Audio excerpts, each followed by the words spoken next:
सभी को मेरा नमस्कार। मैं सुमन शर्मा आप सबका स्वागत करती हूँ। फणीश्वर नाथ रेणु जी का उपन्यास मेला आंचल उसकी मुख्य बिंदु लेकर आपके साथ है, क्योंकि उपन्यास बहुत ही व्यापक है। एक आंचलिक उपन्यास है। मुख्य चीज़ें आपको बता देती हूँ।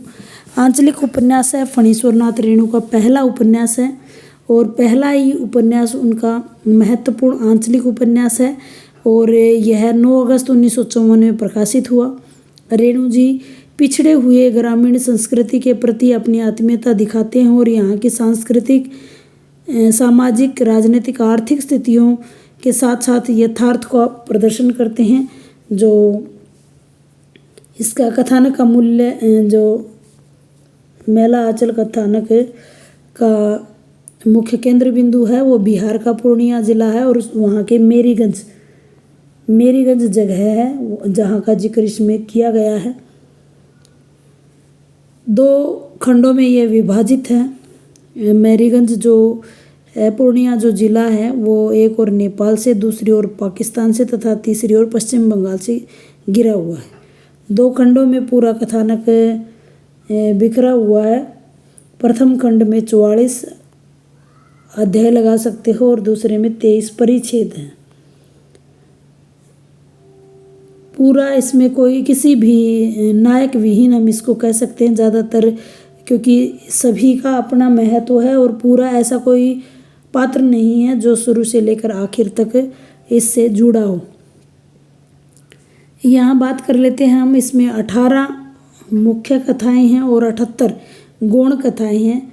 एक सूत्रता का इसमें अभाव है। इसके कथानक में कथानक जटिल और स्थिर दिखाई देता है। रोचकता, स्वाभाविकता, मौलिकता जैसे गुण हैं, लेकिन इसमें एक सूत्र में बांधने की जो शक्ति है वो क्षीण दिखाई देती है।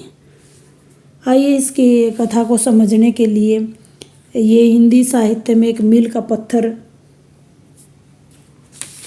दिखाई देता है। इसकी मैं कथानक के बारे में मैं बता चुकी हूँ। अनेक विशेषताएं हैं लेकिन त्रुटियाँ भी बहुत हैं। फिर भी ये हिंदी साहित्य का बहुत ही बड़ा उपन्यास है। आंचलिक उपन्यास की विशेषताएं हैं। इससे पहले इतनी आंचलिकता का कभी जिक्र नहीं हुआ। जो कथानक है वो बिखरा पड़ा है, लेकिन यह निष्कर्षतः एक नव प्रयोग है और समकालीन उपन्यासों में नवीन मार्ग को प्रस्तुत करने वाला है। समीक्षा की दृष्टि से मैं यहाँ अगर देखूं तो इसमें नायक तत्वों की बात करें तो नायक तत्व मैं पहले बता चुकी हूँ, कोई भी ज़्यादा नहीं है। फिर भी मैं पात्रों का परिचय आपको देने की कोशिश करूँगी। सबसे पहले हम विश्वनाथ प्रसाद की बात कर लेते हैं। यह क्या है? इस गांव का, मेरीगंज गांव का प्रमुख व्यक्ति है और इस उपन्यास में आरंभ से अंत तक विद्यमान रहता है। चालबाजी और धोखेधड़ी से जमीन हथिया लेता है।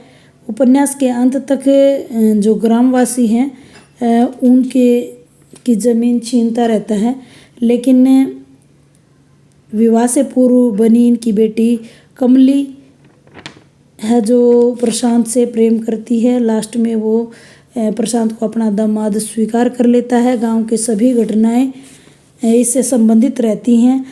इसके नीचे 2 राम कृपाल सिंह और खिलावन सिंह इसके प्रतिद्वंदी हैं, लेकिन ये उनको भी लास्ट में रण लेने पर मजबूर कर देता है। अपने हिसाब से चलाता है और धूर्त और चालबाज इंसान इसको हम कह सकते हैं। रिश्वत लेने से नहीं डरता है और शोषक जमींदारों का प्रतिनिधित्व करता है, लेकिन इसको हम उपन्यास का पात्र नहीं कहेंगे, नायक नहीं कहेंगे, इसको हम खलनायक की उपाधि तो जरूर दे सकते हैं। अगले पात्र के बारे में मैं यहाँ बात करना चाहूँगी। बालदेव जी इस उपन्यास का महत्वपूर्ण दूसरा पात्र हैं। बालदेव जो कि गांधीवादी मूल्यों का प्रतीक माना जाता है। इसके प्रति पाठकों को सहानुभूति आरंभ से ही रहती है। यह भी आरंभ से अंत तक जुड़ा रहता है, लेकिन इसने बहुत बार जेल में जाता है। अहिंसा में विश्वास करता है। कांग्रेस को पहला आदमी मानता है। चंदन पट्टी का रहने वाला है। गांधी जी की हत्या का समाचार सुनकर बेहोश हो जाता है। इसकी समझ बस इतनी ही सीमित थी। गांधी जी की अहिंसा को में अंध भक्ति थी और वो कुश्ती का भी विरोध करते थे। लक्ष्मी से प्रेम करते थे और मठ को छोड़कर लक्ष्मी इसके साथ रहने लग जाती है। लक्ष्मी को बलदेव जी पर बहुत ज़्यादा विश्वास होता है। ये हमने परिचय दिया है बलदेव जी का। आइए बात कर लेते हैं अगले पात्र की। अगला पात्र है कालीचरण। अगले पात्र की बात कर लेते हैं कालीचरण, जो मैं यहीं आपको बताना चाह रही हूँ। कालीचरण भी इसका महत्वपूर्ण पात्र है, जीवंत पात्र इसको कह सकते हैं। गांव के नवयुवकों और मजदूरों का प्रतिनिधित्व करता है। उसके चरित्र में ये विशेषता है, वो अन्याय को सहन नहीं करता, उसका डटकर विरोध करता है। वह लरसिंह दास के महंत बनने पर भी विरोध करता है। विरोध के कारण उसे लोग आवारा लरसिंह दास को मठ का महंत नहीं बनने देता। वो एक हष्टपुष्ट पहलवान है। उसके जो लोग हैं उसकी पहलवानी को देख करके उससे थोड़ा उचित दूरी बनाए रखती हैं। वहाँ के औरतें भी उससे उचित दूरी बना कर रखती हैं।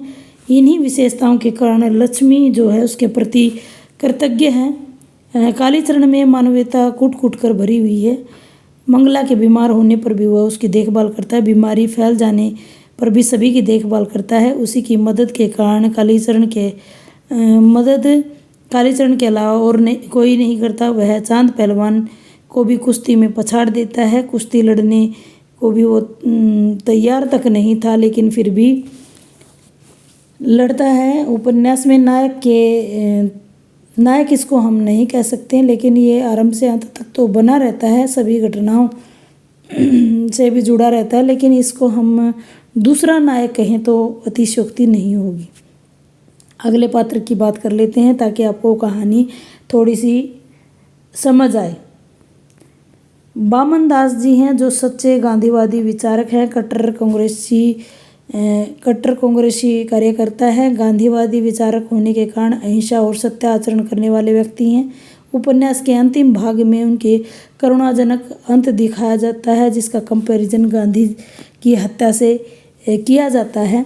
उपन्यास में बामन दास के माध्यम से यह बताने का प्रयास किया जाता है कि कुछ स्वार्थी लोग जो स्वयं को कांग्रेसी कार्यकर्ता मानते हैं, वो तस्करी करते हैं और अपनी स्वार्थपरकता को पूरी करते हैं। बामन दास की मृत्यु दिखा के ऐसा प्रतीत होता है मानो स्वयं गांधी की हत्या हो गई हो।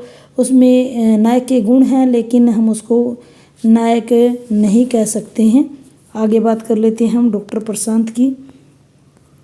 डॉक्टर प्रशांत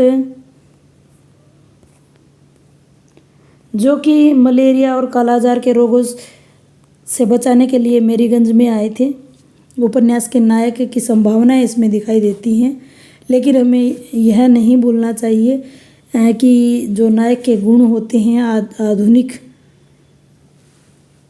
उपन्यासों के माध्यम से वो उसमें विद्यमान नहीं है। वो एक अवैध संतान है। उसकी माँ समाज के डर के कारण उसे कोसी नदी में बहा दिया था और उपाध्याय जी ने उसको निकाला और एक बंगाली युवती ने उसका पालन पोषण किया। उसके हृदय में लोक सेवा की भावना प्रबल थी, मानवता की सेवा करना चाहता था वो, इसलिए छात्रवृत्ति के आधार पर विदेश न जाकर पिछड़े हुए गांव मेरीगंज में नवनिर्मित मलेरिया सेंटर में आकर मानवता की सेवा करना चाहता है। डिस्पेंसरी में अनुसंधान करके मलेरिया और कालाजार जैसे रोगों के कारणों की खोज कर उसको नई दवा का आविष्कार करना चाहता है। प्रशांत जी का मेल कमली से होता है और वो उसके प्रति आकृष्ट हो जाती है और विवाह से पूर्व उनके शारीरिक संबंध होते हैं, जो उसके चरित्र की न्यूनता हम कह सकते हैं। गलती के कारण कमली बिना ब्याही ही बच्चे की माँ बन जाती है, परंतु वो अपने कर्तव्य से विमुख नहीं होता। कमली को अपनी पत्नी स्वीकार कर लेता है। मेरीगंज में वहाँ के निवासियों के प्रति वो विशेष आसक्ति रखता है। निरंतर गाँव वासियों की सेवा करके जीवन व्यतीत करना चाहता है। लोगों के दुखों और रोगों को दूर करने के लिए उन्हें सुखी बनाने का काम करता है। और वो यहाँ उनकी प्रसिद्ध लाइनें हैं, बार बार पूछी भी जाती हैं, कही जाती हैं नेट की परीक्षा में, अन्य परीक्षाओं में। मेलाचल से अगर लाइनें पूछी जाती हैं तो इन्हीं पर बार बार लाइनें आती हैं। वो कहते हैं कि यहाँ आने पर उसने अनुभव किया है, यहाँ तो इंसान ही नहीं रहते, सभी जानवरों की हालत से ज़िंदगी बिता रहे हैं। यह सोच पहले कि इन जानवरों को इंसानियत में ढाला जाए। उन्होंने सिर्फ रिसर्च कंप्लीट किया और पाया कि इन रोगों की असली जड़ गरीबी और जलालत। इस रोग के 2 कीटाणु हैं। मेला आंचल में जाति प्रथा पर भी बहुत ज़्यादा कटाक्ष किए गए हैं। और जब प्रशांत जी यहाँ से जाते हैं तो ममता नाम की उनकी एक दोस्त है, उन्हें वो कहते हैं कि मैं फिर से काम शुरू करूँगा इसी गांव में, मैं प्यार की खेती करना चाहूँगा। आंसू से भीगी पर धरती पर प्यार से पौधे लहराएंगे। मैं साधना करूँगा ग्रामवासियों के भारत माता के मैले आंचल तले कम से कम एक गांव कुछ प्राणियों से मुरझाए होठों पर मुस्कुराहट लौटा सकूं, इसके हृदय में आशा और विश्वास को मैं प्रतिष्ठित कर सकूं। इस प्रकार से हम कह सकते हैं कि इनमें नायक के गुण हैं। रेणु ने मेला आंचल में जाति प्रथा पर भी करारा व्यंग्य किया है। यहाँ की मात्रा ठीक कर लीजिएगा। ब्राह्मण और राजपूत अपनी अपनी जातियों को अन्य जातियों से श्रेष्ठ समझते हैं। यहाँ लेखक बताता है सिर्फ 10 या 12 घर ब्राह्मणों के हैं, लेकिन वो अपनी कपट और धूर्तता के कारण पूरे गांव में शक्ति का केंद्र बने हुए हैं। राजपूतों को अपने अनुकूल बनाए रखने के लिए धमकी देते रहते हैं कि हम राजपूतों